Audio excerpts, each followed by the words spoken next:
소통을 하실 때 이제 가장 피로도가 생기는 부분이 네. 모든 이웃을 다 방문해야지 이렇게 되는 경우가 있어요. 맞아. 이웃 새글이 400개가 올라와 있으면 하루 동안 네. 400명을 다 쫓아가는 거예요. 아, 맞아요. 그런 거 깜짝 놀랐어요. 저거 어떻게 하지? 와. 근데, 나도 못해요. 근데 사실 이게 보면 이게 하나의 노하우라고 볼 수 있는데 네.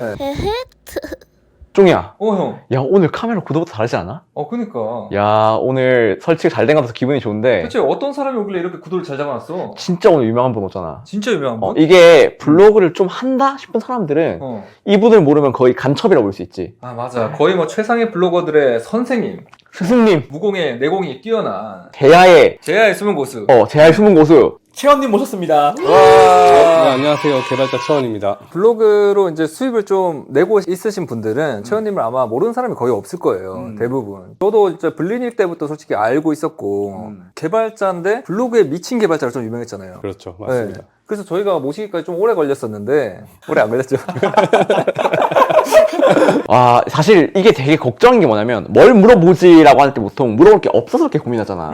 아는 게 너무 많으시니까 어떤 걸 물어서 알려드려야 될까 고민하다가 채원님이랑 아까 이야기를 한 게 아무래도 우리 유튜브는 블린이들 블리닐도 많고 엄청 잘하는 사람도 꽤 많으니까 이 두 편을 나눠서 해보는 게 어떨까. 이번 편은 블린이들. 여러분들에게 정말 좋은 공부가 될 거예요. 그래서 저희가 약간 유머러스를 좀 빼겠습니다. 태원님은 이제 자기소개를.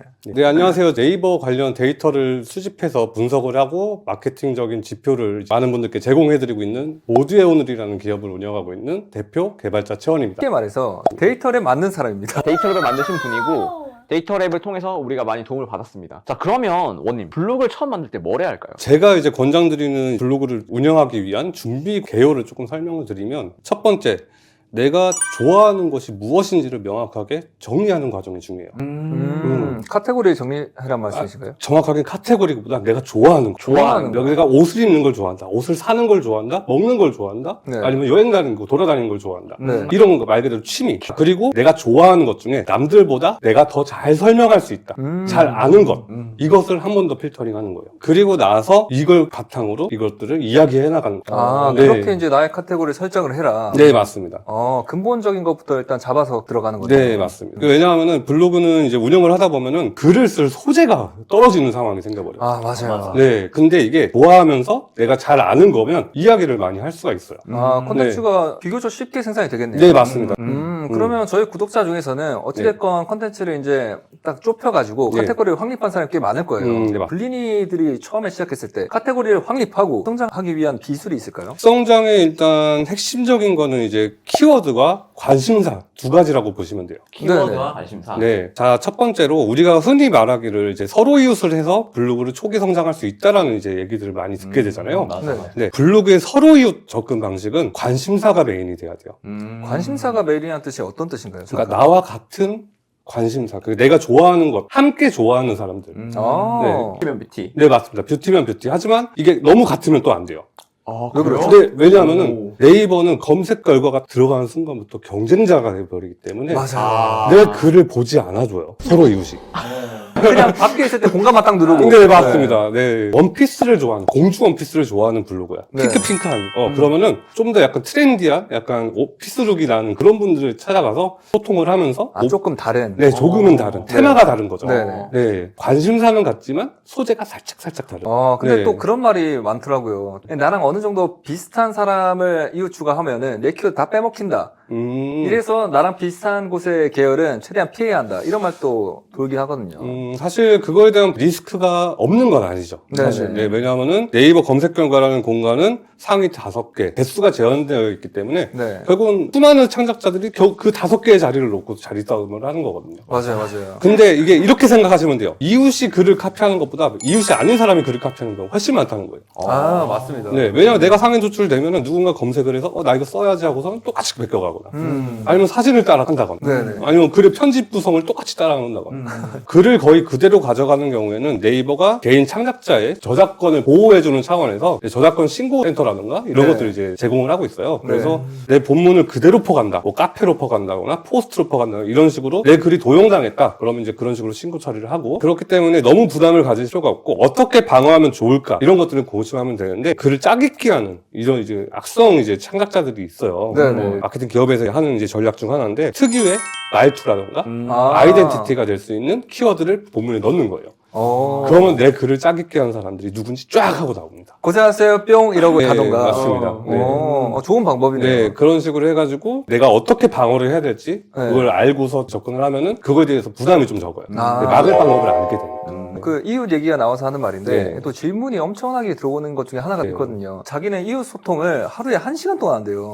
음. 근데 이걸 또 효율성으로 봤을 때 하루에 1시간 글 쓰고 하루에 1시간 소통을 하는 게 좋은지 아니면 오히려 소통을 하지 않고 하루에 2시간을 그냥 글 써버리는 게 좋은지 이 최우님은 어떤 부분이 좋다고 생각하시나요? 저는 일종의 루틴이 있어야 된다고 봐요. 루틴. 마치 저희가 아침, 점심, 저녁 지정된 시간에 하듯이. 네. 네, 내가 루틴을 만들어서 내가 글을 쓰는 시간, 내 댓글에 와주는 사람한테 답방을 가기도 하고, 이런 식으로 글 하나 쓰고 나면 한 15분 정도 답방해주고, 또 하나 쓰고 나면 답방해주고, 이런 식으로 내 글에 반응을 보이는 진짜 찐 이웃분들이 네, 찐 네, 살아있는 모여요. 이웃들. 네. 그때 반응을 하셔야 진짜 제대로 된 소통이 되는 거예요. 아, 맞는 네, 말이에요. 왜냐하면은 과거에 쌓인 댓글들은 최근에는 반응이 없는 사람도 너무 많기 때문에. 아. 네, 그래서 그런 루틴으로 글을 하나 쓰고 새 글 알림으로 오시는 분들 쫓아가고 소통을 하실 때 이제 가장 피로도가 생기는 부분이 네.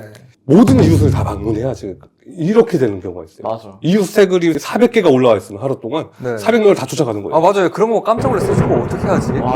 네. 어. 근데 사실 이게 이웃은 관심사 기반이라고 설명을 드렸잖아요. 네네네. 내가 좋아하는 것만 쫓아가시면 됩니다. 아, 네, 내가 겪었던 것과 이웃분이 겪었던 거 다르면서 네. 이렇게도 생각할 수 있네요? 라는 리액션이 너무나도 자연스럽게 나올 때. 아. 네, 그러면서 상대방이 감사해요 하고서 답방을 오기도 하고 이런 리액션이 너무나도 자연스럽고 네, 오히려 그렇게 찾아오시는 분 그런 분들을 찾아가는 게 가장 중요하다고 생각합니다. 방에 주실 거죠? 하면 안 가거든요. 네, 맞아요. 뭔가 안 가게 되거든요. 네. 어떻게 보면 이게 하나의 노하우라고 볼 수 있는데 네.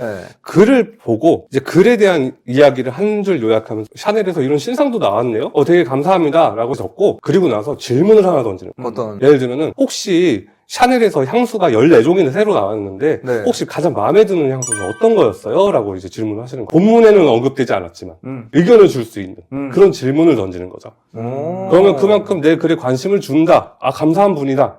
이런 식의 반응이 오면서 자연스럽게 소통이 시작이 돼요. 또 게시글의 반응성 올라가서 지수도 좀 더 높아지죠. 네, 그리고 대댓글이 계속해서 쌓이기도 하고. 아, 사실 귀찮아서 저희는 잘 안 하거든요. 네.